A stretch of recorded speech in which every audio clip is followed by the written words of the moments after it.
Hello guys, good morning, nice to meet you all. Welcome back to the channel. Today we are going to install spools for the Triumph T120. Triumph T120 doesn't come with designated thread holes to install paddock spools. So we have got this from MOTONE Customs. So let's see.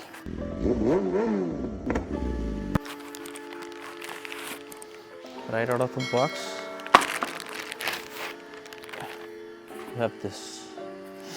So this comes in two parts, the paddock spool and this threaded rod which goes through the axle of the rear wheel. Let's install this. So as you can see, you have one side which has a small protrusion here that fits onto the left side of the bike, and there's another side which has a small depression which fits onto the right side of the bike, so it will be sitting flush. Let's get installing. Let me add some thread locker. There is some thread locker on both sides.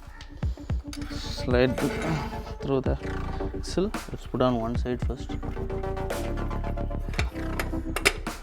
Okay, the thing sits in place. As you can see, rod has come to the next side.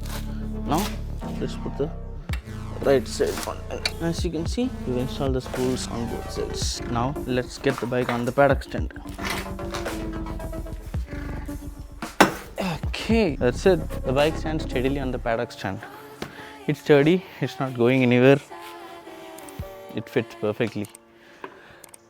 So this makes a lot of things convenient while working on the bike. But there is one disadvantage. If you have to remove the rear wheel, you have to go for another paddock stand, because this spool is fixed through the axle bolt. So if you remove the axle, the spools also comes out along with it. So if you have to change the tire, either get a center stand for the bike, or you can get a paddock stand that mounts to the swing arm. So that's the only way to go. This spool doesn't help you while changing the rear tire, but if you're storing the bike, if you're not taking it out for a very long time, or if you have other works to do and you want the bike to be in upright position, then you can use this paddock spools. Hope that made sense.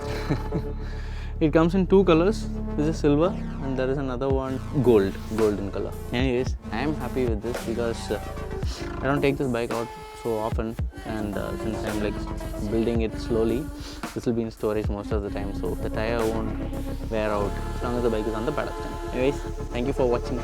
See you in another video. Bye.